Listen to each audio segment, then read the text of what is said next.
Hey everyone, Nathan here, Absurd Being. So we're into section 2, Totality and Infinity. Interiority and economy is the section, and we're going to be looking at the first part, separation as life. So the very first section of today's video, there are going to be 3. The first one is called living from, or enjoyment. I'm going to start this section off with a quote, and then we'll just, everything else in the section actually will just follow from that. We'll build on that and kind of dissect it and break it down.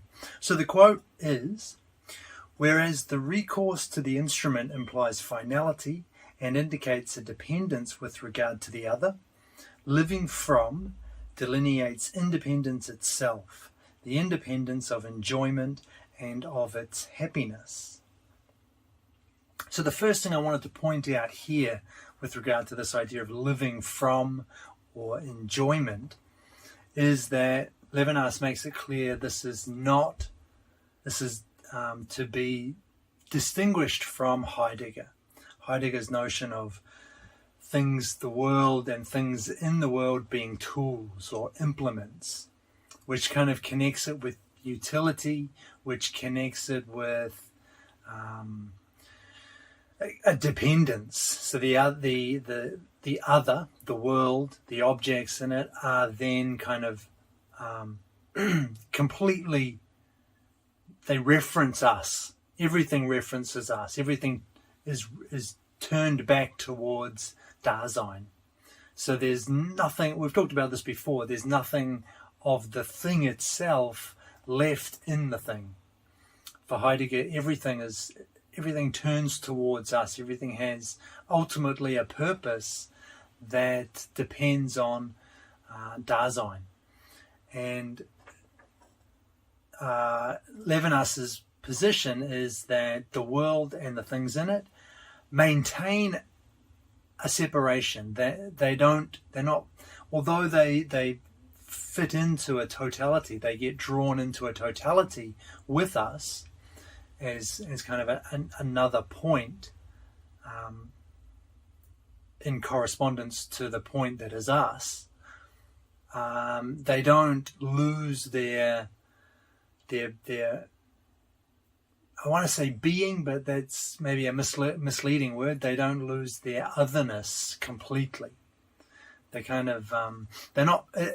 The world is not an absolute alterity. It does get drawn into a relation of totality with us, but not in the sense that the thing loses its own thingliness in the same way that it does in Heidegger. And for Heidegger, everything is, as I say, turns its face towards us and only has meaning towards us, towards Dasein, as in relation to Dasein. So he wants to be clear about that. This is different from Heidegger. He's not imagining the world and the things in it as tools or instruments, which would make them too dependent for Levinas.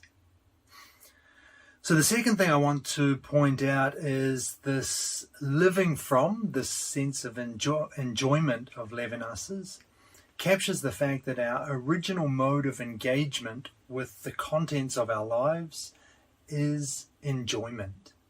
It's not utility as it is for Heidegger. So it's not like a readiness to hand or presence to hand.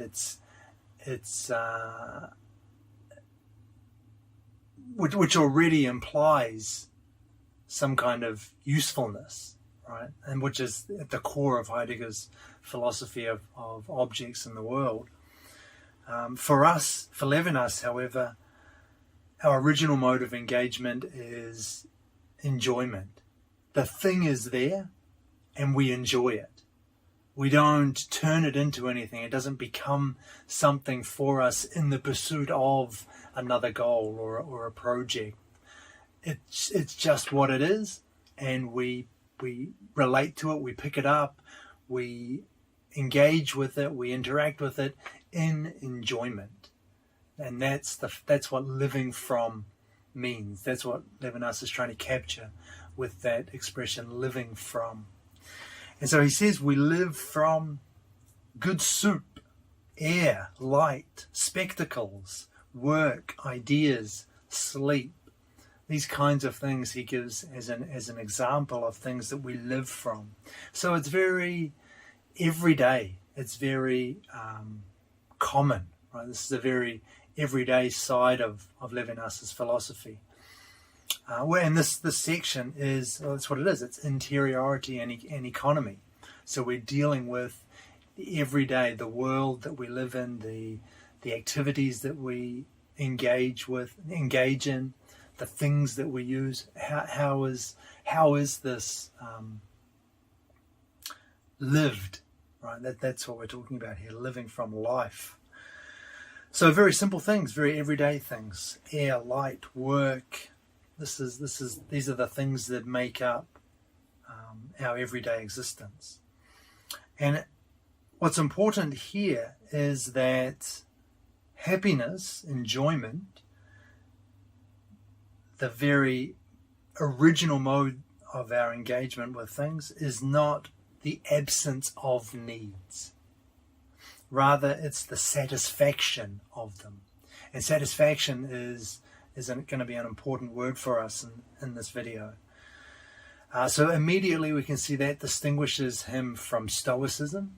Right? It's not about getting rid of your needs, getting rid of your desires. And Buddhism, right?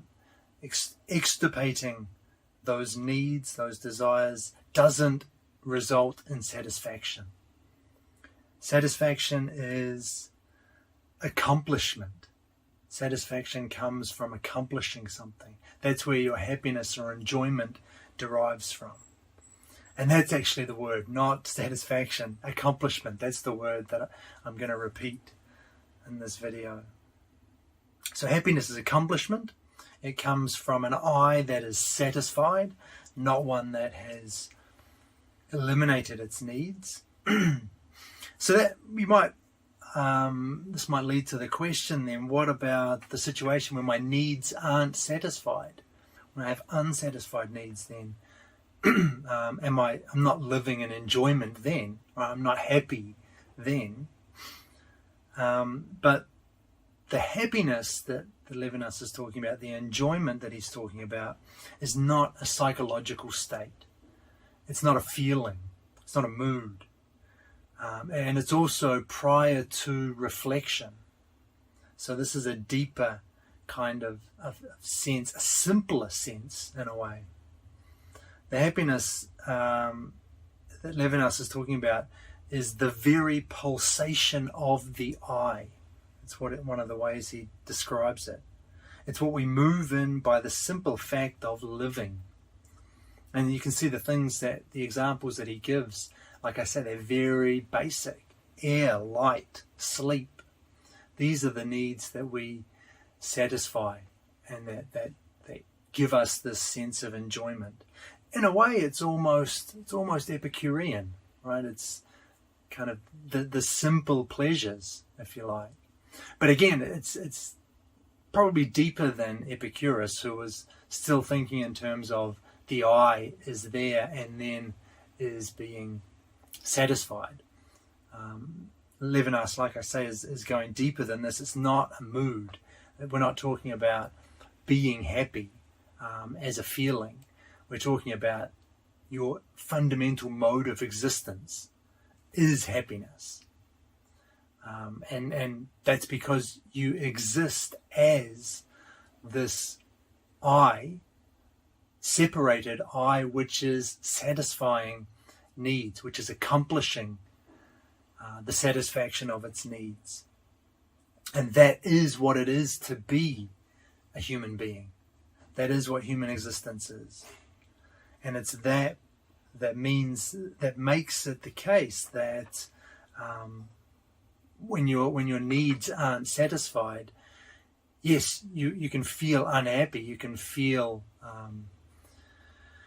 you don't feel enjoyment, but that's at a surface level. if we were in Heidegger, we'd call it ontological. So it's enjoyment is an ontological description, not an ontic one.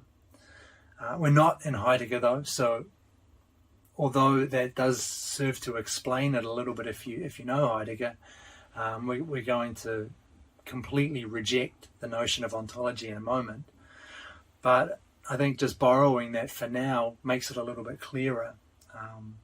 The enjoyment is this deeper sense. It comes with existence itself, not something that comes after you already exist. And that's my next point here concerning enjoyment. Life is originally enjoyment, originally happiness. So we don't exist first and then find ourselves either happy or unhappy. Or we do, but that's at a level above where Levinas is talking. So we exist as happiness, as enjoyment. That is what it is to exist. Let me give you a quote.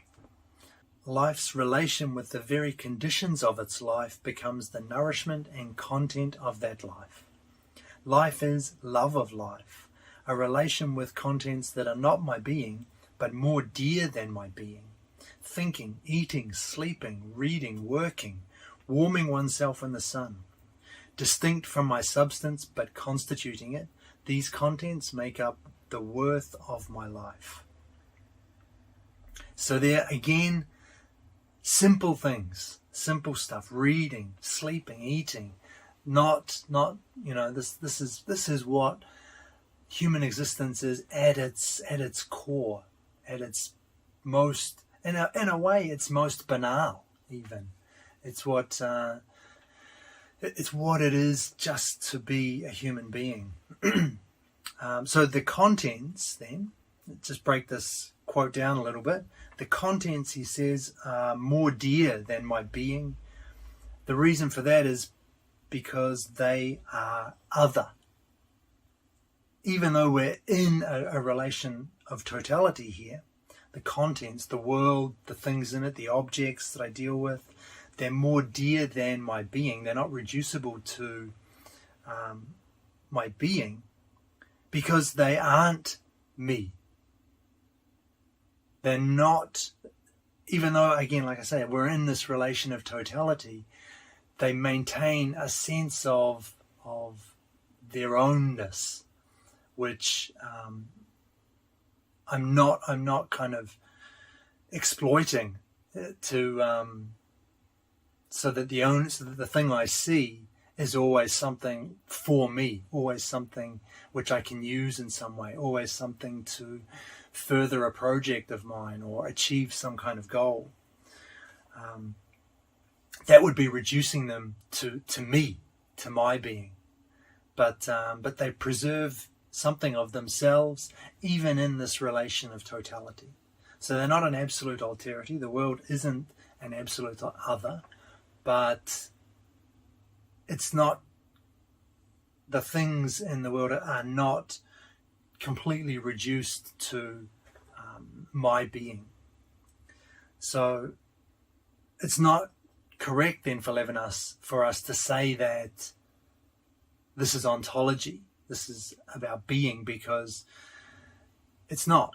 The other thing has its own being, and I'm enjoying that being. I'm not hijacking it and using it and reducing the being to a tool or an implement, something for me.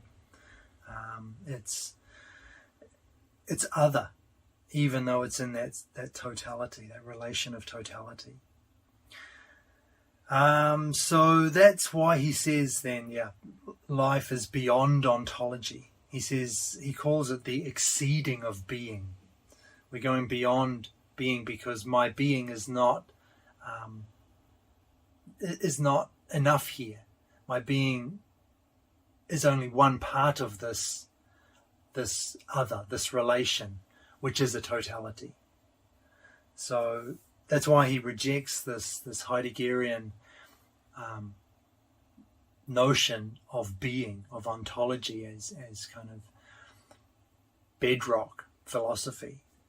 He thinks we're going deeper, we're exceeding being, we're going beyond being. And he even says enjoyment then is not my disposition, which again is invokes Heidegger here, for whom moods were an attunement, was the word that he used. They kind of orient me or attune me to the world in some way. So again, there's that sense of aligning oneself with, or aligning things with me, kind of blending in seamlessly into the world. Whereas for Levinas, the thing is still itself. This thing is still its own thing. My relation with it lets it keep it that ownness, its one. No, it's a little bit of its alterity. And instead of taking it and using it, I just enjoy it. So going beyond ontology. We'll come back to this point in a moment, actually. And finally, that quote, then, life is, and this is interesting. So this is now anti-Sartre. So we've distanced ourselves from Heidegger. Now we're going to distance ourselves from Sartre. Life is not an existence that precedes its essence. Rather, its essence make up its worth, and this in turn constitutes existence. So its essence, the essence of life, of human existence, is the contents that we live from. It's all of the everyday things. That's kind of the driving idea underneath this video. Living from is existence. It is human existence. That enjoyment is what it is to be a human being. So that essence make up the worth of life, life's worth, and this constitutes existence. This is what it is to exist. So essence and existence are bound up together for Levinas, as opposed to Sartre, for whom existence precedes essence. So that's fine. It's not really, I don't think he's really disagreeing with Sartre, or maybe he thinks he is, but I can see that both of these positions seem valid to me.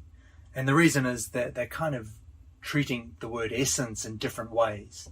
They're defining the word essence in different ways. And I think the way Sartre defined it was fine to say existence precedes essence. The way Levinas is talking about it here, it makes sense to say that essence is existence. It's the heart of existence.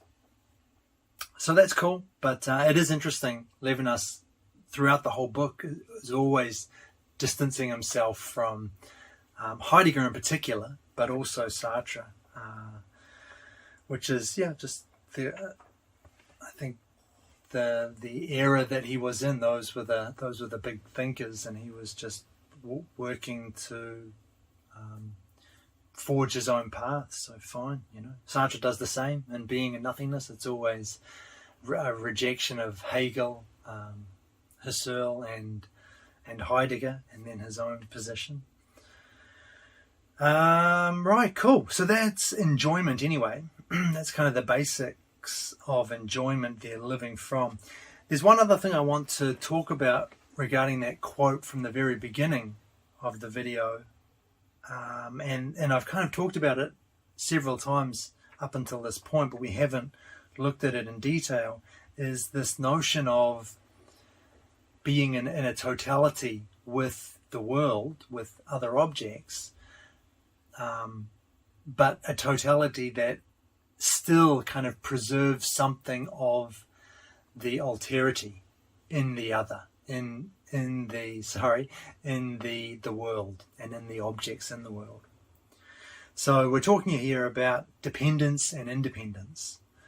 And the way I read Levinas is there is definitely an emphasis on independence, on that separation, that he talks so much about. And it's in the title of this section, right? Separation as life. So we're separated, we're not dependent, it's not a dependence, it's not a relation of dependence, as he reads Heidegger as providing us with, that everything is for the sake of Dasein. However, it's an independence which is dependent still. If it was complete independence, then it would be a relation, the other would be, the world would be a transcendence. It would be an absolute alterity. And we wouldn't know it. We couldn't know it. But it isn't that. It's a totality. But a totality in which the two poles, I and the world, retain some of their independence. So what do we mean by this? Independence, we're independent because we are a separated I, right? Living from enjoyment, happiness, this can only take place after separation. If there's no separation, none of these things exist. So independence is central here to living from, to life for Levinas. However, it's also dependent because the contents of life, air, good soup, all of those things are needs. They are needs. But the secret is in understanding exactly what he means by needs. This doesn't mean to be enslaved to. It doesn't. It's not, a need is not something that it's not something that produces suffering in us. It's not something that it's not a negative idea here, as it was for, say, the Stoics. You want to get rid of your needs. You want to have no attachments, no desires. Our needs are not the needs that Levinas is talking about, and as he sees them, don't have this negative connotation. What we live from does not enslave us. We enjoy it. Need cannot be interpreted as a simple lack. Rather, the human being thrives on his needs. He is happy for his needs. Living from is the dependency that turns into sovereignty, into happiness, essentially egoist. So that's a pretty illuminating quote, I think. We can just break this down a little bit. Need is a lack, but not a simple lack. So it's not something, we're missing something. It's not a negative kind of sense of suffering. We have to fulfill this need. I feel something missing. It's not that kind of need. Rather, it's a happy dependence, he calls it in the book. He also calls this the contents of our lives, things that we live from. He calls them nourishment. So all positive connotations. He's really putting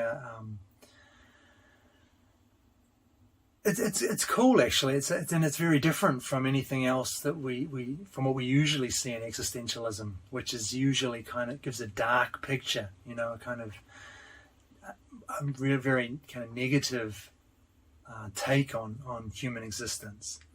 So Levinas is much more positive here. It's things that we live from are nourishing us. They are, or the dependence that we have with things, with the world, the need that we have with the world here, is a transmutation of the other into the same. So it's the way that we bring the world into a relation of totality.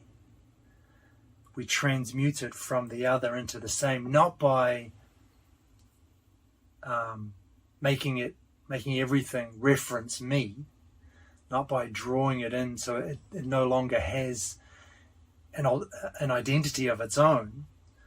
Rather, we transmute it into the same by being nourished by it, by letting it nourish us, by enjoying it. So in living from, rather than reflecting on the contents, we live them. They, and this is a quote, they feed life.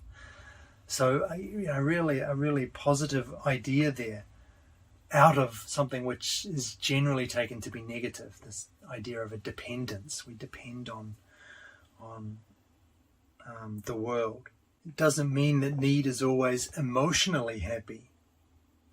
And Levinas talks about needs as things like being cold, being hungry, being thirsty. These are needs.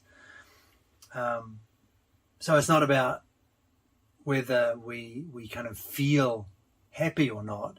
Like I said, that's at a higher level. We're at this deeper level of existence, what it means to be a human being. And what it means to be a human being is that having those needs is what it is to be a human being.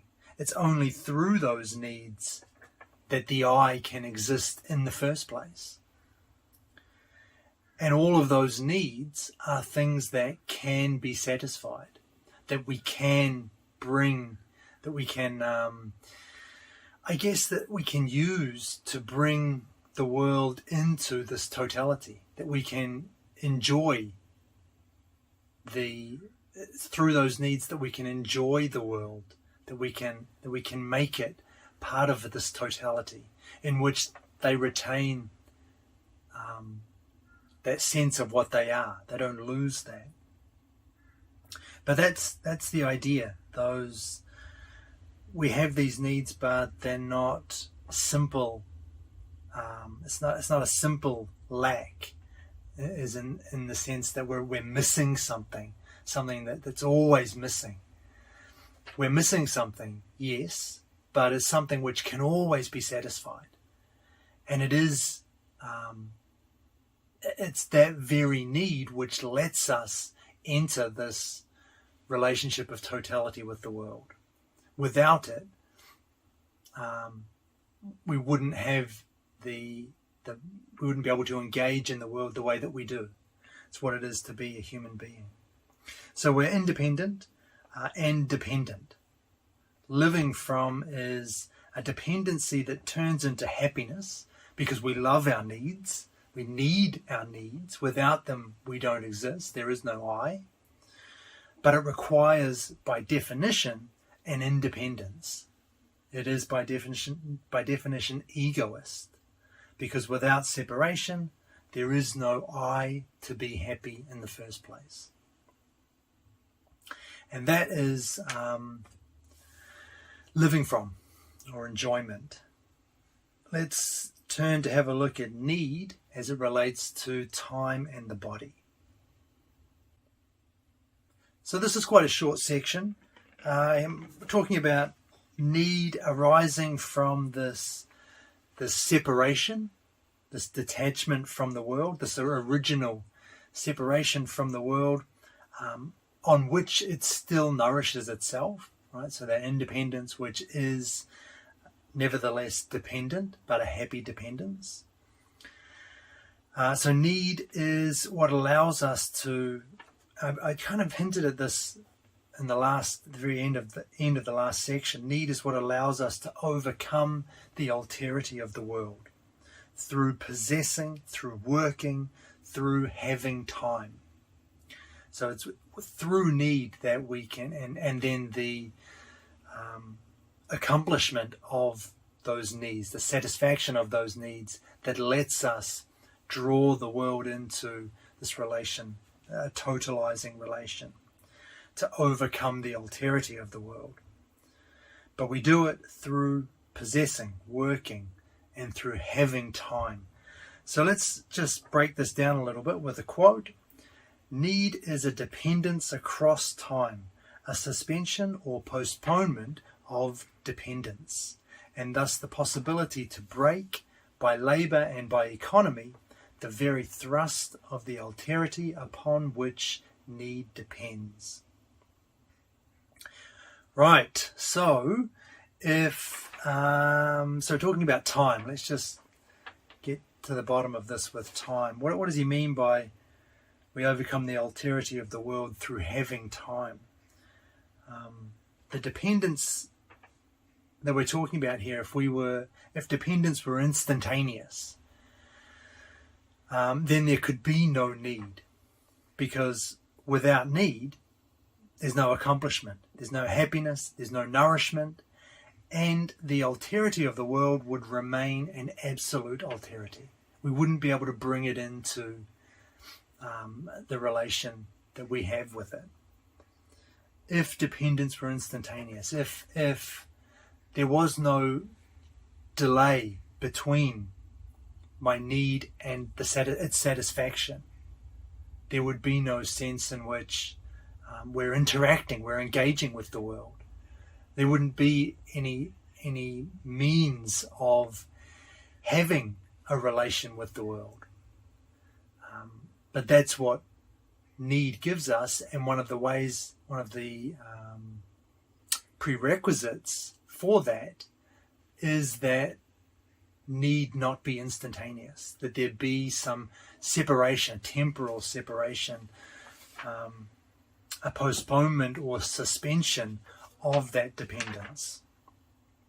It's that which lets need draw the world into a relation of totality. It's what lets us interact with the world, and then, which is what generates the relation, the totalizing relation. So that's time.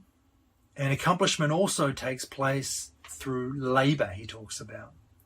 And this will become much more important as the videos go on. Labor and economy, this idea of economy, we'll talk about this later as well. But for now, this accomplishment, which takes place through labor, through economy, through time, also requires the body. My body is not only a way for the subject to be reduced to slavery, to depend on what is not itself, but is also a way of possessing and of working, of having time, of overcoming the very alterity of what I have to live from. The body is the very self-possession by which the I, liberated from the world by need, succeeds in overcoming the very destitution of this liberation. For a body that labors, everything is not already accomplished, already done. Thus, to be a body is to have time in the midst of the facts, to be me through living in the other. And that's pretty great as far as Levinas is bringing in the body here, which is nice, something that obviously Heidegger famously neglected. Doesn't get the full treatment that it does in someone like Merleau-Ponty. And even Sartre goes into a lot of description about the body as for itself, and the body as in itself. But the body's getting its due here anyway. It's about all that Levinas says in this section on the body, but it does come up a little bit later. We'll look at that as well. But for now, it's nice just to have it there, to put it kind of on the board, along with time. So time and the body are both necessary in order for there to be need, in order for there to be enjoyment, and in order for, importantly, the world to be brought into this relation, for the world to lose its absolute alterity, for it to become totalized with us, without being completely reduced to us. But that's about all he has to say regarding time and the body for now. The final section of the video today is the I. So here we're looking at selfhood. We're looking at the I, what the I is. And this is also a very short section. He basically says we must not think of selfhood in terms of subjectivity, the I. We must not think of these things in terms of reason or reflection. Rather than conceiving the other, we must confront it, him or her, out of our egoism. So we're not, which is to say, as something which is enjoyed, which is to say that living the other, not thinking about, not reflecting on, not rationalizing about. We must confront the other out of egoism, from this lived engagement. So the I is not a particular instance of a general concept. If that were true, the I would then be drawn into a totality, which means that it couldn't be separated. We'd lose that dependence. If the I was just a particular instance of a universal concept, of a general concept, then we lose that separation.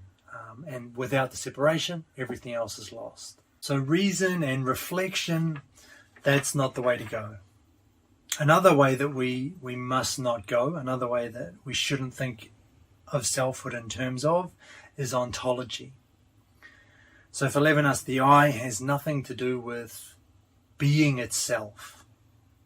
One becomes a subject of being not by assuming being, but in enjoying happiness, by the interiorization of enjoyment, which is also an exaltation, and above being. The existent is autonomous with respect to being. It designates not a participation in being, but happiness. So, again, going beyond ontology, this for Levinas, pure existence, pure being, is this kind of anonymous, impersonal there is. And that's the word that he uses to describe it. I'm not sure if in this book he talks about the there is, but in some of his earlier essays he does. But that's all you can say about it. That there is. There's nothing more to say. It doesn't. It's just like being. It's everything. It's what's left after you strip away everything.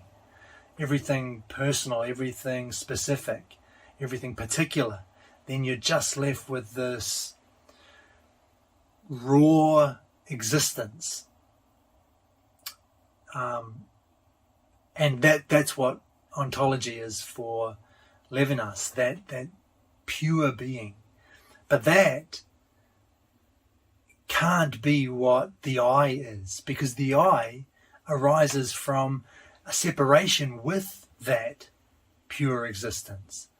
That's what we talked about this couple of videos ago, the hypostasis, that moment where the I separates from that anonymous, impersonal emptiness of pure existence. That's when life begins. That's when there is something to have a life. So pure existing for Levinas is ataraxy, he says, that calmness or peace of mind. But this isn't subjecthood. That's not what it is to be an I. That's not what it is to be a human being. So that's what he means when he says we are going here, we're above being, we're going beyond being. It's not, that level is kind of too far down. There's nothing there anymore. There's nothing we can talk about. There's no life. There's no sense in which we can talk about enjoyment or need or any of these things that make up what a human life is. So ontology is not what won't shed any light on selfhood, on the self. It's not. We can't describe it as a participation in being, because we've already left being. We've separated ourselves from that realm of being itself, from that pure existence, which lacks everything that makes a life. Ontology is not the way either. We also can't think of the self in terms of biology, in biological terms. If we do this, we again get lost in a totality, this time one where we're part of a species or a genus. Again, the I that we are gets lost in a totality. We no longer have that separation that is what it is to be an I. And we also can't think of the self in sociological terms. So including the I within a network of relations visible to a third party reduces us again to a totality, where we lose that independence, that sense of that separation, which is so crucial for Levinas. A separation which is still dependent for sure on the world, but again, there has to be that sense of separation first. And biology, sociology, they wrap us up in something greater than ourselves. We become nothing more than a part of this bigger whole, and that doesn't let us understand the I. It doesn't let us understand subjectivity itself. So Levinas is very individualized. It's a very which is classic existentialism, right? Very focused on the I. But at the same time, this is only one half of his philosophy, because he brings in that relation with the other as well, that with the absolute alterity, which is really what's unique about his philosophy. So that's the I. Let's have a look at a summary. So in this video we looked at life, and life was basically enjoyment or living from. That's how Levinas characterizes it. There are three things that I mentioned that I kind of focused on here. The first was enjoyment is an accomplishment or satisfaction of needs. And this was very much everyday style. This was very bringing philosophy down to earth, the way that existentialists do. Enjoyment, living from, characterized in those kind of simple terms. The second thing was that life is originally happiness. So we don't exist first and then find ourselves happy or unhappy. This enjoyment that Levinas is talking about is deeper than that. It's what it is to exist, to have a life, is to enjoy, is to have needs which can be satisfied. And the third thing was this kind of ambiguous relationship between dependence and independence. So enjoyment is an independence which is nevertheless dependent. It's a happy dependence. He says we love our needs. We need our needs in order to be an I, in order to have a life, in order to live a human life. We need these needs, which is why we love them. They're a part of what it is just to be a human being.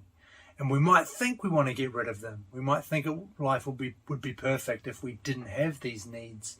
But if we didn't have them, we wouldn't have a human life, actually. These needs, we also talked about them as being nourishment. Living from is the way that we nourish ourselves from the contents of the world. And it was this which allowed us to transmute the other of the world, the otherness of the world, into the same, into a relation of totality. And that's the second part of the summary today, overcoming the alterity of the world. So this happens, this comes about in dependence, which works its way through need. And all of this is accomplished through two main ideas. Two things make this possible: time and the body. So time was that delay, that suspension of dependence, and it's that which makes need possible, which means that we can have a relation with the world in which our needs are satisfied, in which we can have this enjoyment, this sense of living from that Levinas talks about. And the body also key for that. Without the body, there is no sense in which we can have any of these things. There is no need. There is no enjoyment. There is no overcoming the alterity of the world then. There is no entering into a totalizing relationship. There is no human existence. And finally, we looked at the I. And the main point here was that it can't be understood through reason or reflection, through ontology, through biology, or through sociology. Instead, we have to understand the I through enjoyment. Because that is what life is. Life is enjoyment. And that is about as good a place as any to wrap up today's video. Thanks for listening. I hope that helped, and I'll see you in the next video.